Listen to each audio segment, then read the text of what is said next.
11th English 4th யூனிட்ல tight corner question answer textual question answer பார்த்ததுக்கப்புறம் இப்போ choose the appropriate answer பார்க்கலாம்.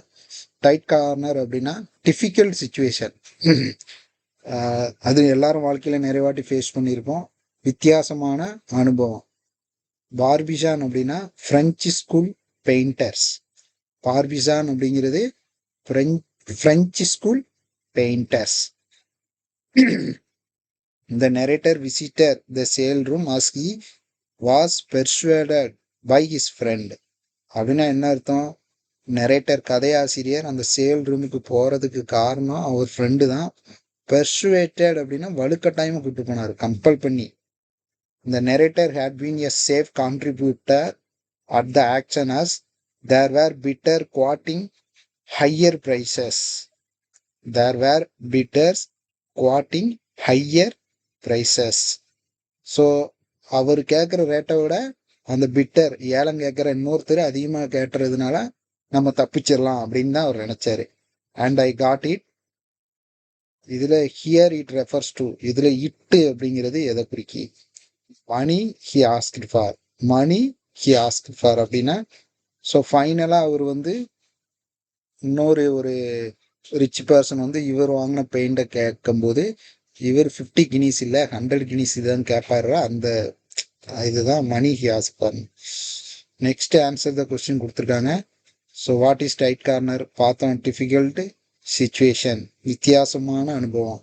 What happens when one finds oneself in a tight corner.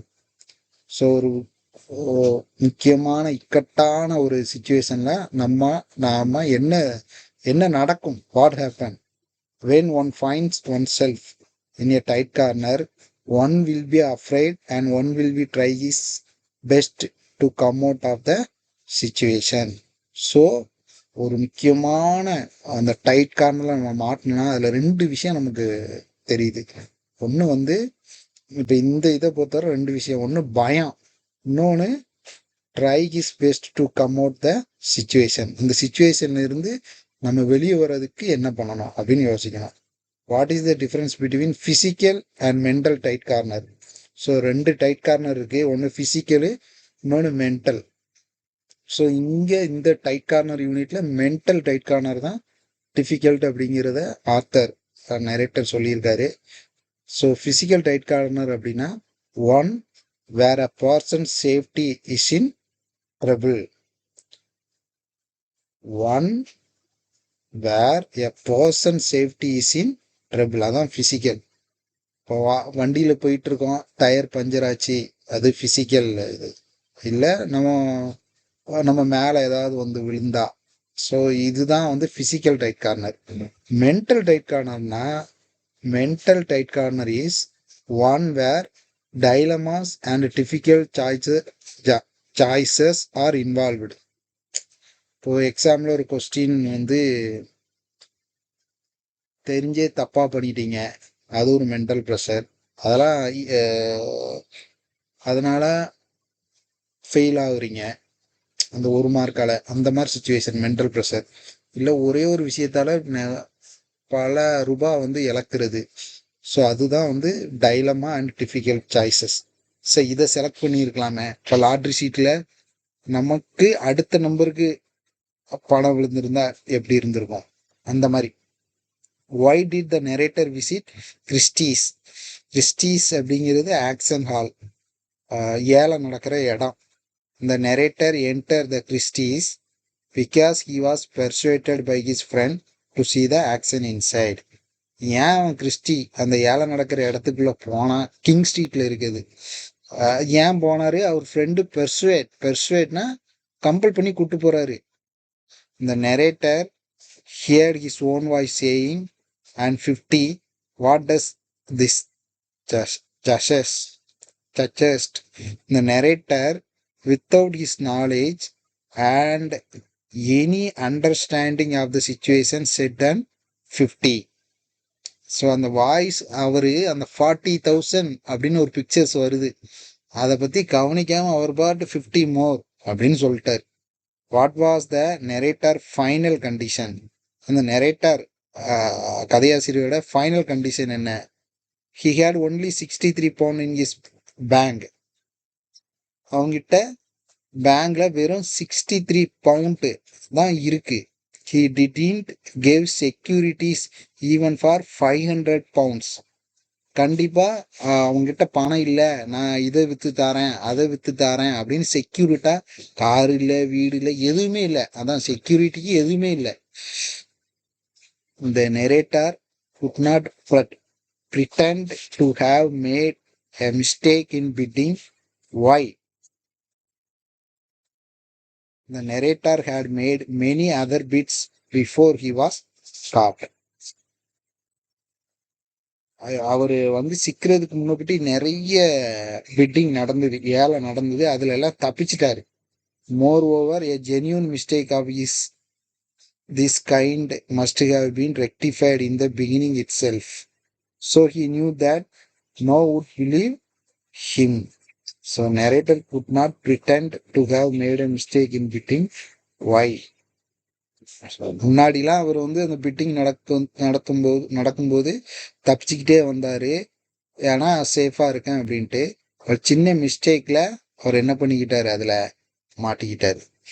What would have been the best way for the narrator to get himself out of the right corner? The best way for the narrator to get himself out of the tight corner could have been to confess his mistake. So main அதான். So இந்த மாதிரி சூழ்நிலையிலிருந்து நம்ம வெளியே வரணும் அப்படின்னா, எந்த மாதிரி சூழ்நிலை மாட்டிக்கிட்டார் இல்லையா ஏலங்கேட்டு, அதுலேருந்து வெளியே வரணும்னா கன்ஃபஸ், ஒத்துக்க வேண்டிதான். நான் ஒரு என்கிட்ட மணி கிடையாது அப்படின்னு நம்ம ஒத்துக்க வேண்டிதான். நான் ஒரு ஏழை அப்படின்ட்டு நினைக்கிறாரு. டு த கிறிஸ்டி ஸ்டாஃப், அந்த ஸ்டாஃப்ட யார்ட்டையாவது சொல்லலாம் அப்படின்னு நினைக்காரு. And made him put out the picture again for auction. So திரும்ப அதை ஏலத்துக்கு வைப்பாங்க அப்படின்னு நினைக்கிறாரு.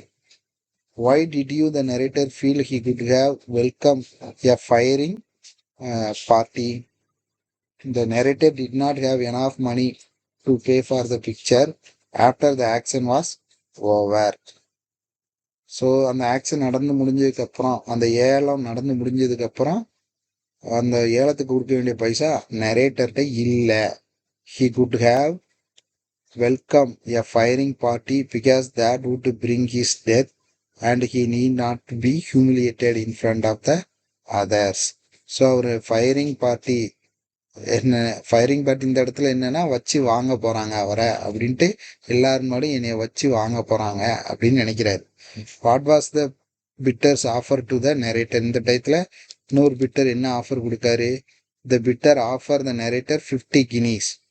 ஸோ அந்த பிக்சருக்கு நான் 50 கினி தாரேன் அப்படின்னு சொல்றாரு. இதை அட்வான்டேஜா எப்படி எடுத்துக்கிட்டாரு? 50 வேண்டாம், எனக்கு 100 வேணும்.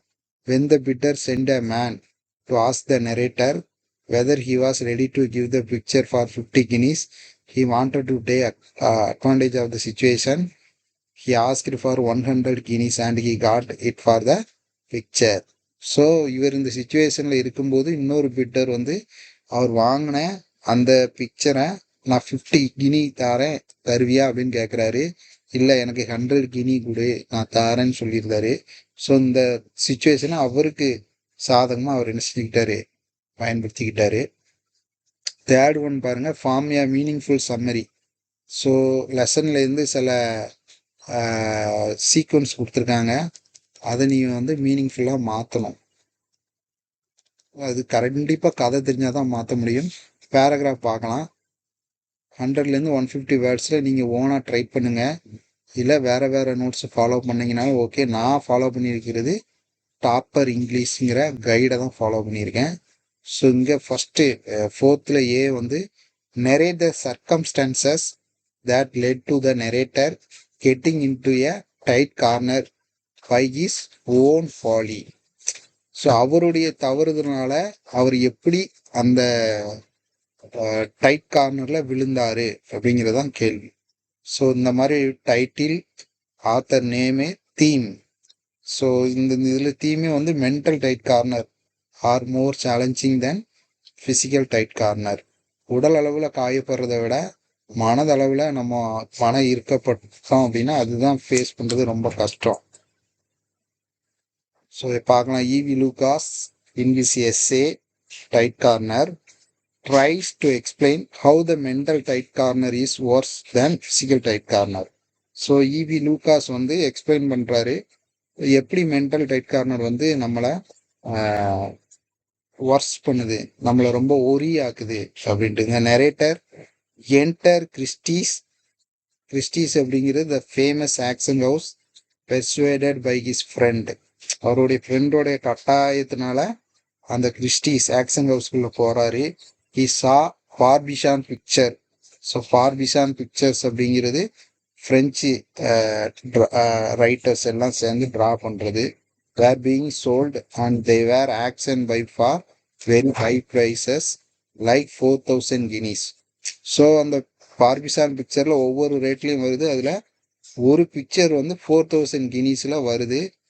நரேட்டர் வந்து நிறைய ஆக்ஷனில் கலந்துக்கிட்டதுனால இந்த பிக்சர்ஸ் வந்து வரும்போது அந்த ரேட்டை கவனிக்காம இந்த narrator did not want to buy any picture. அவருக்கு பிக்சர் வாங்கணுன்ட்டு விருப்பம்லாம் இல்லை. But he simply stood there to see what was going on. என்ன நடக்கு அப்படின்னு பார்க்கணும்னு ஆசை. He wanted to enjoy fun to asking part in the auction cautiously. சும்மா பார்ட்டிசிபேட் பண்ணும் என்ன நடந்துற போகுது அப்படின்ட்டு. Though the picture were auction for huge sum started very moderately. கொஞ்சம் கொஞ்சமாக ஆரம்பித்து ரொம்ப டிஃபிகல்ட்டாக போகுது. So he was adding something to the deal in the beginning. It was a safe game. கொஞ்சம் நம்ம ஆட் பண்ணிடுறோம், நம்மளை விட இன்னொருத்தர் யாராவது கேட்பாங்க, ஸோ நம்ம எஸ்கேப் ஆகிடலாம் நினைக்கிறாரு.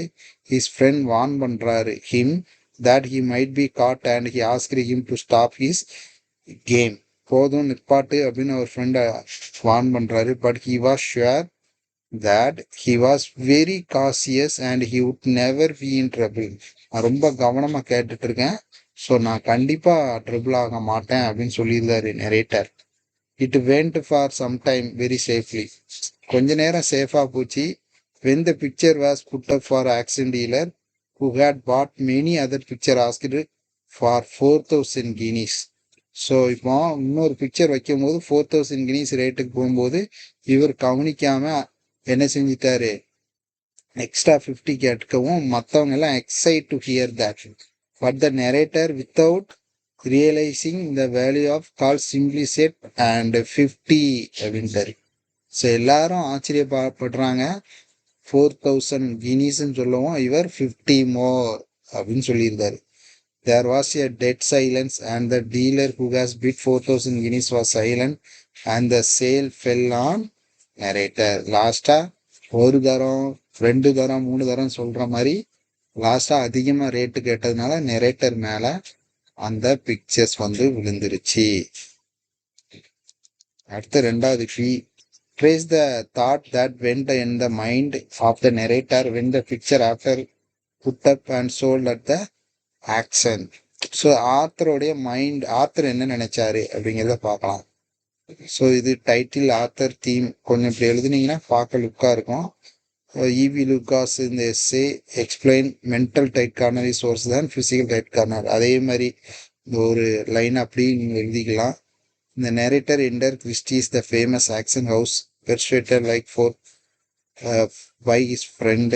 அதே தான் கிட்டத்தட்ட அதே தான் திரும்ப எழுதியிருக்காங்க. அப்படி கேட்டாலும் இதே நீங்கள் என்ன செஞ்சிடலாம், எழுதிடலாம். இதுக்கு முன்னாடி எக்ஸ்பிளைன் பண்ண மாதிரியே தான் இது இருக்கு. Explain how the narrator got out tight corner and he was. So எப்படி அதுலேருந்து எஸ்கேப் ஆகுறாரு அப்படிங்கிறது இருக்கு. ஸோ அந்த கதையில் நான் ஆல்ரெடி எக்ஸ்பிளைன் பண்ணியிருக்கேன். ஈவி லூகாஸ் இன் எஸ்ஸே இது எல்லாத்துக்கும் காமனாக இருக்குது. அப்புறம் ஃப்ரெண்டு வர காமனாக இருக்குது. பார்பிஷான் பிக்சர் சோல்வ் பண்ணுறாங்க. இது பிக்சருக்கு 4000 guineasக்கு. அவருக்கு பிக்சரை பற்றி தெரியாது, அங்கே நிற்கிறாரு narrator. He wanted enjoy fun பண்ணுறதுக்காக ஹிஸ் ஃப்ரெண்ட் வார்ன் பண்ணுறாரு. அதே மாதிரி தான். ஸோ இது மூணாவது இதுக்கும் அதே தான் வருது. ஸோ 3 விதமாகவும் கேட்குறாங்க. அடுத்தது டி. இது கொஞ்சம் பாயிண்டாக இருக்குது, உங்களுக்கு ஸ்லோ லேர்னர்ஸ்க்கெலாம் ஈஸியாக இருக்கும். சரிங்களா. Enter Christie's with my friend. கிறிஸ்டீஸுங்கிறது ஆக்ஷன் ஹவுஸு. ஏலம் நடக்கிற இடம். மெனி பிக்சர் ஆக்ஷன், நிறைய படம் ஏலத்துக்காக வச்சுருக்காங்க. பிட்டிங் ஸ்டார்ட் ஆகுது. லோ லெவலில் போட்டு ஃபன் பண்ணுறாரு. அவன் ஃப்ரெண்டு வார்ன் பண்ணுறாரு. அவர்கிட்டையும் I was safe, I didn't bother about the warning from my friend. அவர் ஃப்ரெண்டு வார்ன் பண்ணது கவலைப்படவே இல்லை. A new picture was put up for auction. So இப்போ இன்னொரு பிக்சர் வந்து ஏலத்துக்கு வைக்கிறாங்க. One rich dealer made is bid with 4,000 guineas. So 4,000 வைக்கிறாங்க. இதை ரியலைஸ் பண்ணாமல் ஐ செட் 50 more அப்படின்னு சொல்லியிருந்தாரு. Surprise and shock, other dealer stop is fitting. இது மேலே நம்ம ஏலம் எடுக்க முடியாதுன்னு மற்ற டீலரெல்லாம் ஸ்டாப் பண்ணிட்டாங்க. ஸோ த பிக்சர் வந்து அவர் நேமில் நிற்கிது. I had only 63 pounds in my bank. So இப்போ வந்து விளாட்ட ஆரம்பிச்சது 4,050 pounds கொடுக்கணும். ஆனால் இவருடைய பேங்க் அக்கௌண்ட்டில் வெறும் 63 pound தான் இருக்குது. ஸோ ரிலேட்டிவிட்டியும் மணி வாங்க முடியாது. ஸோ அவர் டிசைட் பண்ணதாரு to converse my poverty to the Christie staff. So Christie அந்த ஆக்ஷன் ஸ்டாஃப்ட கன்ஃபெஸ் ஒத்துக்கிட்டு நம்ம என்ன செஞ்சிடலாம், இந்த பிக்சரை திரும்ப ஆக்ஷன் வைக்க அவர்கிட்ட ரெக்வெஸ்ட் பண்ணலான்னு கேட்குறாரு. But it was too late. Stood last in the queue met by a man who was sent by a rich dealer. இந்த நேரத்தில் ரிச் டீலர் ஒருத்தர் ஒரு மனிதன் நான் அனுப்புகிறாரு அவர்கிட்ட. He asked to give the picture for 50 guineas. So வந்து 50 guinea நான் extra தரையான்னு கேட்குறாரு. ஆனால் அந்த நேரத்தில் இவர் 100 கேட்டு அந்த செக்கை வாங்கிட்டு இப்போ ரிலீஃப் ஆகிட்டாரு. ஹாரோவிங் எக்ஸ்பீரியன்ஸ், ரொம்ப கொடூரமான ஒரு எக்ஸ்பீரியன்ஸ் தான் இது. ஸோ பேராகிராஃப் முடிஞ்சுது.